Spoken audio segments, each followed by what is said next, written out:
Imagine this, two nations each, with the power to destroy entire cities in minutes, each with a long, bloody history of conflict, each watching the other from across one of the most militarized borders in the world. Now, picture this. In the dead of night, an object hums quietly through the sky. No pilot, no warning, just a silent machine, guided by satellite, carrying missiles programmed to strike with surgical precision. It doesn't show up on radar. It doesn't send a message. It simply crosses the border unseen, unannounced, and strikes. This isn't a war declared through speeches or flags. There are no marching soldiers, no front lines. This is a new kind of war, one waged by algorithms and artificial intelligence, by remote pilots sitting thousands of miles away, by machines that don't hesitate. It's not a cold war. It's colder. It's silent. It's clinical. And it's happening right now between two countries armed to the teeth with nuclear weapons. And the scariest part? Most of the world isn't even paying attention. I'm John, and this is Dep, where we cut through the noise to bring you stories that matter, but often go untold. Today, we're stepping into one of the most volatile fault lines on the planet, the border between India and Pakistan. But this isn't just another report on decades-old tensions. This is different. This is new, and it could redefine the future of warfare as we know it. Because what began as a brutal attack in a quiet town called Pahalgam, a place known more for pilgrims than for politics, has now escalated into something far more complex and far more dangerous. India didn't just retaliate, it launched Operation Sindoor, a bold, unprecedented move involving armed drones crossing into Pakistani territory. In Pakistan, it didn't back down. It responded with its own drone strikes, not through proxies, not with deniability, but with unmistakable intent. You'll learn what really triggered this spiral, why drones are the weapon of choice in this shadow conflict, and how both nations are rapidly rewriting their military doctrines, with devastating consequences. Because when drones, autonomous, precise, and nearly invisible, begin flying across contested borders between countries with over 300 nuclear warheads combined, this stops being a regional issue. It becomes a global alarm bell. This isn't just about two rivals trading fire, it's about the terrifying question no one wants to answer. What happens when the next war doesn't need a declaration? And are we ready for a battlefield where the first shot is silent, but the last could be new? It began like any other morning in Pahalgam, a serene town nestled in the Kashmir Valley, where mist hangs low over the mountains and pilgrims gather in peace. The shrine there is sacred, not just to Kashmiris, but to millions across the region, a place of quiet devotion. But on that day, the silence was shattered. Without warning, a series of explosions ripped through the area. Witnesses described chaos, screams, the acrid smell of smoke and blood in the air. It wasn't random, it was surgical, coordinated, intentional. By the time the dust settled, more than 30 people were dead. Dozens more were injured. And in the hours that followed, the images flooding, social media painted a picture of a massacre, one that had been planned to provoke. India's response was swift and public. Officials pointed a finger at a well-known Pakistan-based extremist group, one with a long history of stirring unrest in the region. Intelligence agencies released intercepted communications. The headlines were clear. This wasn't just a terrorist attack, it was an attack from across the border. But what came next wasn't the usual diplomatic condemnation or border skirmish. This wasn't the India of 10 years ago. This wasn't just boots on the ground or jets across the line of control. This was a pivot, a complete strategic recalibration of how India would respond to provocation. The government convened emergency security meetings behind closed doors. Military assets were mobilized. But this time, instead of tanks or troops, they reached for something far more modern and far more precise. Drones, unmanned, armed, ready. What had once been the domain of the US and Middle Eastern deserts was now being deployed in the Himalayas, at the roof of the world, between two nations armed with nuclear weapons. The message was clear. India would not just defend its sovereignty, it would define a new era of response, and that era had already begun. In the days following the attack on Pahalgam, the mood across India shifted from mourning to resolve. The government, already under pressure to respond decisively, announced a classified operation, cryptically named Operation Sindoor.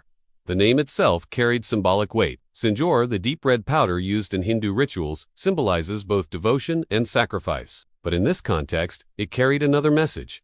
Retaliation, marked in red. This wasn't just a symbolic gesture, it was a turning point. For the first time in its history, India launched a fully coordinated long-range drone offensive, executed not by special forces or covert units, but by the Indian Air Force itself.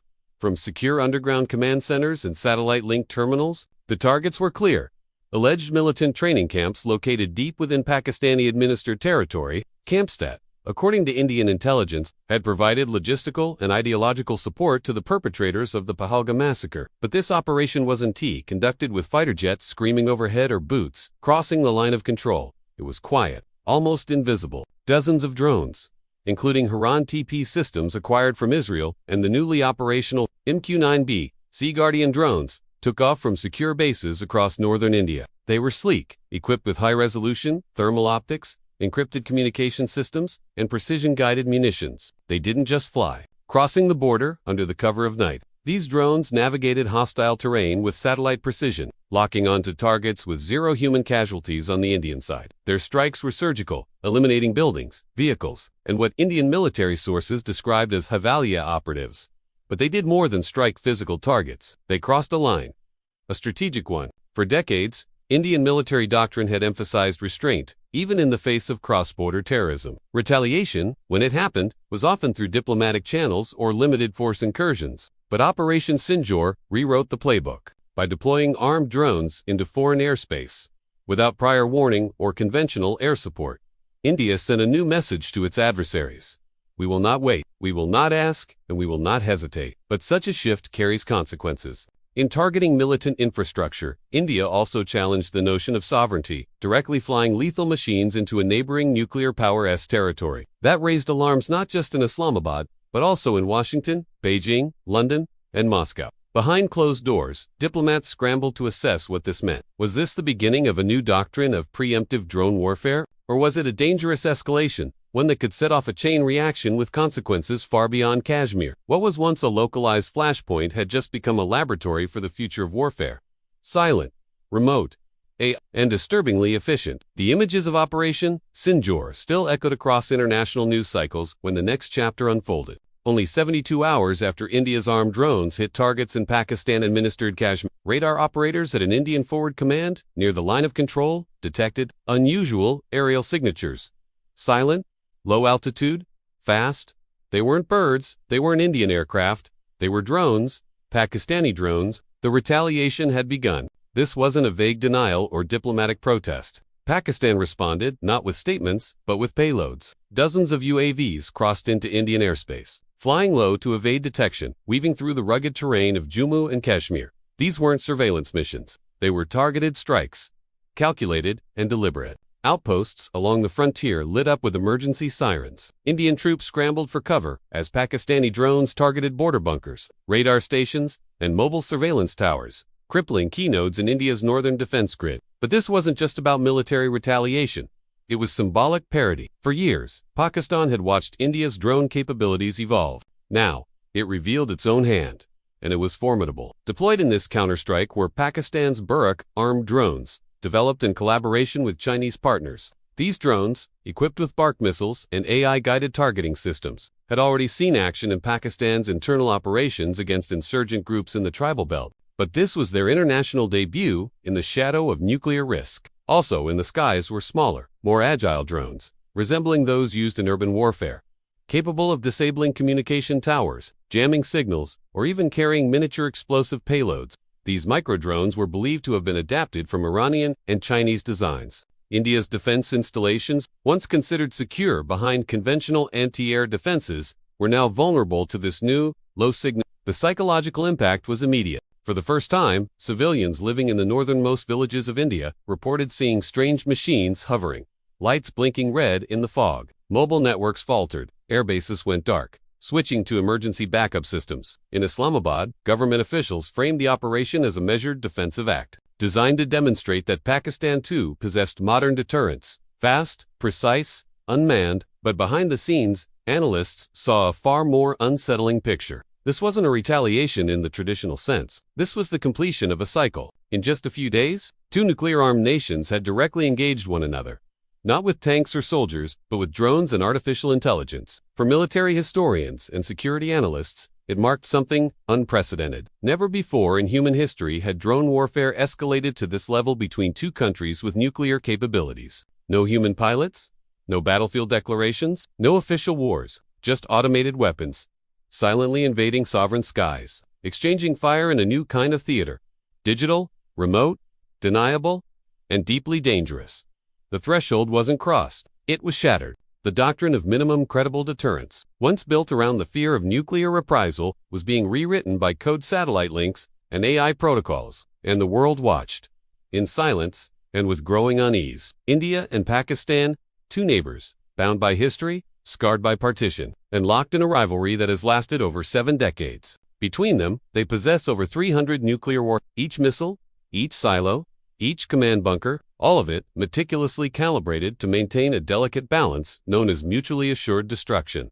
A grim equation that has, paradoxically, kept the peace. Until now, because something is changing, the introduction of AI-driven drone warfare isn't just a tactical innovation. It's a paradigm shift, and one that's tearing through the foundation of traditional nuclear deterrence, like a silent code injection, corrupting an entire system. Let's pause and consider this. The nuclear doctrine of both nations was built on a structure of deliberation, of time-consuming assessments, layers of communication, strategic ambiguity, and diplomatic back. The idea was simple but powerful. If one side made a move, the other would have time to see it, understand it, and respond with overwhelming force. Thus, no one dared make the first move. But what happens when drones move faster than people, when surveillance is autonomous, and retaliatory strikes are pre-programmed? What happens when a sensor glitch or a misidentified heat signature triggers a cascade of drone launches before anyone has even picked up a secure phone line? Because drones compress time. They remove hesitation. They eliminate the human pause. The split second where a general might hesitate or a diplomat might intervene. And in that compression, we lose what nuclear deterrence depends on most. The fear of consequence, born from reflection. Here's a chilling thought. In this new reality, a full-blown cross-border skirmish could occur, play out, and escalate before either side's political leadership even finishes a security briefing. And in the absence of reliable attribution, when a drone strike can be denied, disguised, or spoofed, the potential for miscalculation. Imagine this. An Indian radar detects incoming UAVs. Were they launched by Pakistan's military, or by rogue actors, or even spoofed by a third party aiming to ignite war? In the fog of algorithmic warfare, there's little time to investigate. The pressure to respond instantly is overwhelming. And here lies the nightmare scenario. A drone strike mistakenly hits a civilian target. Retaliation follows. Air defense systems activate automatically. Within minutes, a satellite detects a missile launch signature, possibly real, possibly decoy. In such a scenario, every second counts. And in that countdown, a leader somewhere must decide. Is this the end? Or just noise in the system? But the system no longer waits. We are now in an era where war can be initiated by software and potentially escalated by protocol, not politicians. Where once nuclear command and control relied on men in bunkers and layers of authentication, the future may hinge on code stability, data security, and cyber hygiene. A simple bug, a compromised satellite feed, a drone that doesn't respond to the abort command. That's all it might take, and while the warheads themselves still sit in silos. Cold, silent. It's what surrounds them that's heating up, because the greatest danger in a nuclear region is no longer the warhead, but the accidental pathway to it. And drones, for all their tactical brilliance, are also opening those pathways, silently, rapidly, irreversibly. This is far more than just another flare-up in a long history of rivalry between India and Pakistan. What we are witnessing is the dawn of an entirely new era of warfare. An era defined not by soldiers on the ground, but by unseen codes, running through satellites, drones, silently patrolling contested skies, and artificial intelligences, making split-second decisions that once belonged exclusively to humans. In this new landscape, nuclear powers may never face each other in traditional battlefields again. Instead, they wage war through layers of technology, a digital chess game where every move is calculated by algorithms, rather than generals where the ultimate weapons are controlled not by fingers on triggers, but by lines of code, written in secret rooms far from the front. Humans, once the central actors in war, are increasingly becoming spectators, or worse, bystanders, as autonomous systems take over critical decisions. Targets are selected not through human judgment or empathy, but by cold, unyielding machine logic. This transformation blurs the line between a limited, something contained and controlled and total annihilation. That line is not only blurred, it is growing dangerously thin, slipping away with every passing moment as technology accelerates beyond our ability to fully understand or control it. The question we must ask ourselves is, if this future of warfare has already arrived, have we unknowingly crossed the point of no return? A threshold after which peace becomes impossible, where every action risks triggering a cascade leading to catastrophic destruction. And if so, will we realize it before it's too late? The conflict between India and Pakistan has always been a dangerous and fragile situation, a ticking time bomb that the world has watched nervously for decades. But today, that bomb has evolved. It is no longer a simple device waiting to explode. It is now guided by artificial intelligence, controlled by remote pilots thousands of miles away, and aimed through autonomous targeting systems that operate faster than any human could react. This changes everything. This is no longer about determining who is right or wrong, or even about traditional military might. The rules have shifted, and the stakes are higher than ever. We are facing the reality of a new kind of warfare where the first shot may be fired silently, without warning, through a drone's cold, mechanical precision, and the last shot could be the detonation of a nuclear weapon, ending everything in an instant. In this new era, survival is no longer guaranteed. It depends on how well nations can manage these unprecedented risks, how they control the technologies they unleash, and whether the world can find a way to prevent a conflict that could spiral out of control with terrifying speed. The future is uncertain, but one thing is clear. The war between India and Pakistan is no longer just their problem. It is a global crisis that demands our urgent attention. If this documentary made you pause and think differently about the future of warfare, please hit the like button. It really helps others discover these important stories. And don't keep this to yourself. Share it with friends, family, or anyone who needs to understand what's really happening behind the headlines and the news cycles. Make sure to subscribe to Depth, where we bring you deep dives into complex global issues with thoughtful narrative, rich context, and fresh perspectives you won't find anywhere else. By joining our community, you'll stay informed and ready for the big stories shaping our world. And I want to hear from you. Drop a comment below and tell me, do you think drones and AI-driven weapons are making the world a safer place? Or are they pushing us closer to a new kind of danger? Your thoughts matter? So let's start that conversation right here.